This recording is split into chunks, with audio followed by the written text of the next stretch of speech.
이번에는 우리가 집값이 상승이 잡힐 것이다 이렇게 예상했던 분들도 분명히 있으셨을 거라 생각이 듭니다. 아주 강력한 대책이었죠. 617 그리고 710 그리고 84 대책 그리고 그 세부 법안들이 지금 계속 나오고 있는 상황에서도 전셋값과 그리고 매매가 계속 오르고 있습니다. 왜 그럴까요?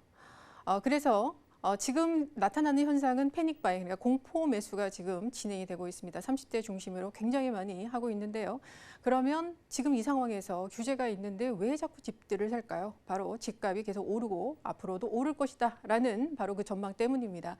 자, 오늘 그거에 대해서 좀 말씀을 드릴 건데요. 집값 상승과 패닉 바잉이 오늘 주제입니다. 자, 아주 그 전망치가 또 나왔죠. 하반기 강남 4구가 집값이 7%, 수도권은 2.5% 추가 상승할 거다. 이렇게 8월 20일 날 한국경제연구원에서 발표를 했습니다.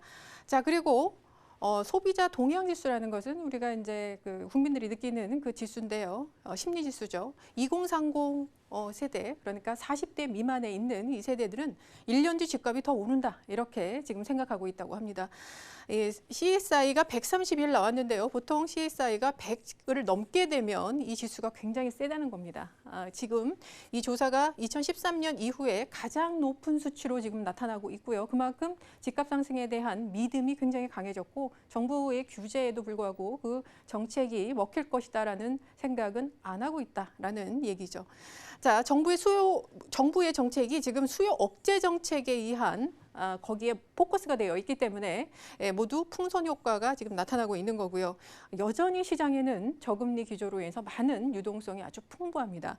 그리고 거기에 따라서 패닉 바잉이 또 일어나고 있죠. 그리고 서울의 인기 지역들은 계속 선호되는 이 현상이 계속 강화되고 있습니다. 똘똘한 한 채, 세금이 지금 계속 그쪽으로 가고 있으니까요.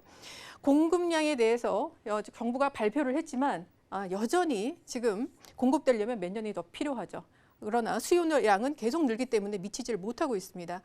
다주택자들 지금 집 팔아라 이렇게 얘기해서 팔고 있습니다. 그러나 똘똘한 한 채 서울 수도권보다는 먼저 지방의 주택들을 매각을 하고 있습니다. 따라서 수도권과 지방 간의 주택 가격이 옛날에도 그랬지만 지금 더 벌어지고 있는, 그래서 이 양극화가 지금 심화되고 있는 상황입니다. 여기에서 이제 하나 대안들이 뭐 나오고 있죠. 지금의 이 징벌적인 이 어마어마한 대출 금지 요거를 좀 규제를 철회를 해야 된다. 그리고 예전에도 한번 있었지만 다주택자에 대한 양도세 혜택을 한시적이라도 아주 당근책을 줘야 된다 이런 얘기가 있고요.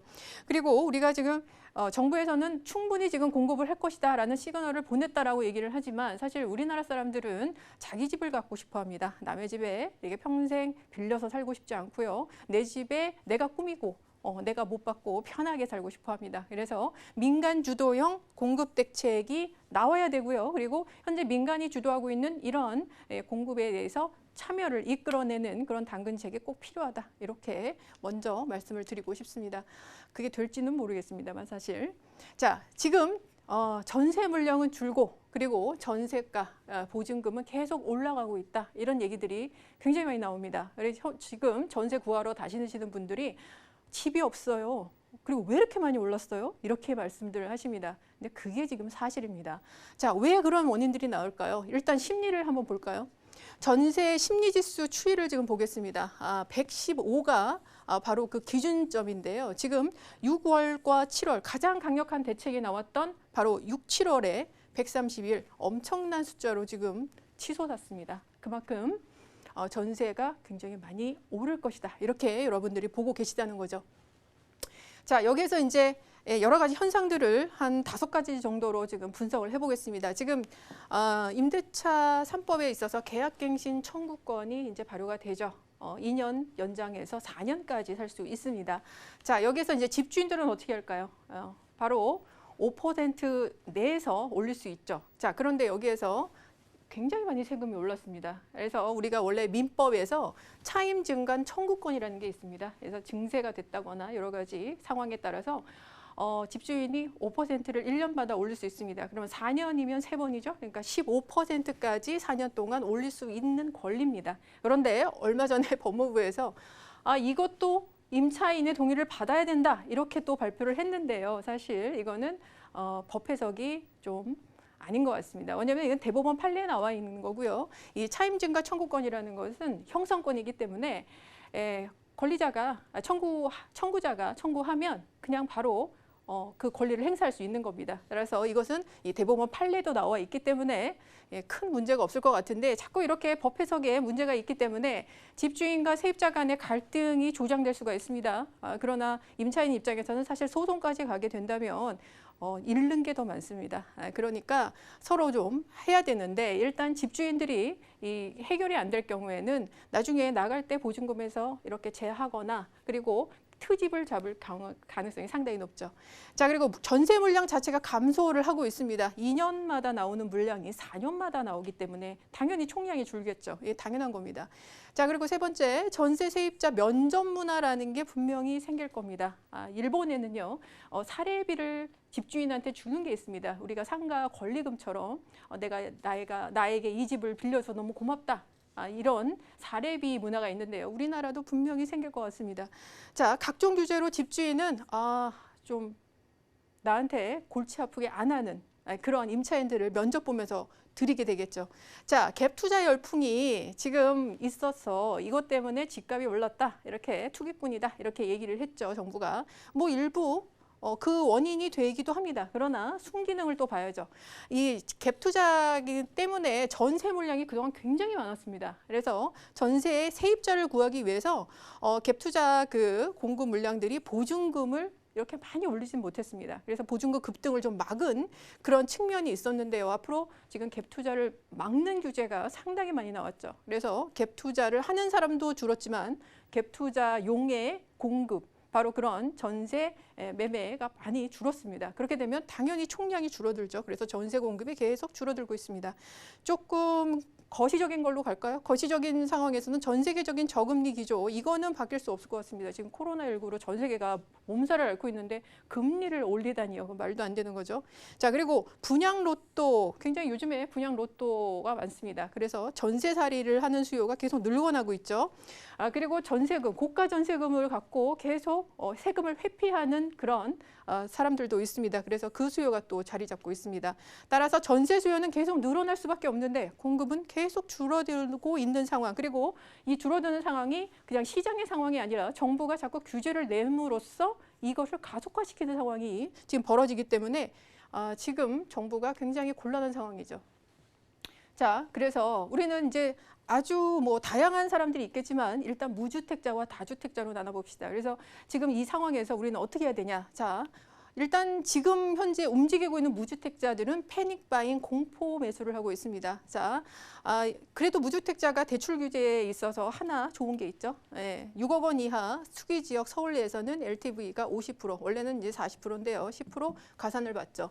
조정 대상 지역에서는 60%. 이래서 영끌 매수, 영혼까지 끌어모아서 신용대출을 다 받고 친인척한테 빌리고 여러 가지 형태로 해서 지금 뭐 강서구라든지 노원구라든지 어쨌든 자기가 할 수 있는 모든 그 수단을 동원을 하고 있습니다. 그리고 법인들이나 다주택자가 내놓은 매물들을 지금 30대, 특히 30대들이 걷어들이고 있습니다. 계속 받고 있죠. 그러나 집값이 떨어진 상태로 받는 게 아니라 이미 오른 상태에서 받고 있기 때문에 자, 자기의 영끌을 해서 그 집을 샀는데 그게 집값이 떨어지기를 바라는 사람은 없고요. 그래서 집값이 떨어지지 않을 겁니다. 자, 여기까지는 그래도 좀 어느 정도 자금력이 있는 분들이죠. 자, 그런데 나 진짜 몇 천밖에 없다. 근데 집은 갖고 싶고 나중에 불안하다. 이런 분들이 지금 대출 규제가 거의 없는 것이 70% 대출이 나오죠. 투룸 이상의 주거용 오피스텔을 매수를 하고 있습니다. 그래서 내가 서울에서 직장을 잇는데 내 몸 하나는 누일 때는 있어야 되지 않겠냐. 이런 생각으로 어떻게든 몇 천만 원 갭 투자를 해서라도 나는 오피스텔을 사겠다. 그리고 이거는 오피스텔을 사는 이유가 있습니다. 무주택자들은 오피스텔은 청약 통장을 유지할 수 있기 때문이죠. 자, 다주택자가 어떻게 하고 있냐? 자, 규제를 어떻게든 회피하려고 합니다. 자, 취득세가 더 이상 갭 투자 못하게 하려고 취득세 중과가 되고 있죠. 2주택 8%, 3주택 12%. 아휴. 뭐 하나 조그만 거 샀는데도 막 몇 천만 원씩 취득세를 내야 됩니다. 거의 징벌적이죠.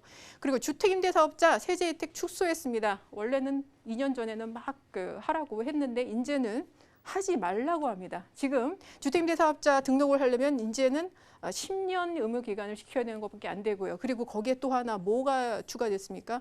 네, 전세 보증금에 대한 의무 가입. 그래서 그 보증금의 75%를 또 집주인이 내야 됩니다. 근데 이게 굉장히 또 징벌적으로 나와 있죠. 왜냐하면 신용도에 따라서 이 내는 보험료가 다릅니다. 예를 들어서 우리 집주인이 내가 지금 오늘 신차를 뽑았습니다. 그래서 캐피탈에 대출이 있는데 그렇게 하면 신용도가 당연히 등급이 떨어지죠. 그러면 그만큼 보증금이 늘어난다는 얘기입니다. 5억짜리를 했는데 신용도 1등급은 99만 원이 나옵니다. 그런데 신용 등급이 조금 낮은 사람들은 거의 400만 원까지 나옵니다. 이걸 어떻게 합니까? 그래서 어떻게 할까요? 지금 집주인들이 전세를 반전세나 월세로 전환하는 게 가속화되고 있고요. 좀 더 올려서. 자, 그리고 임대주택들을 걷어들입니다. 폐지를 하거나 아니면 내가 들어가서 살겠다.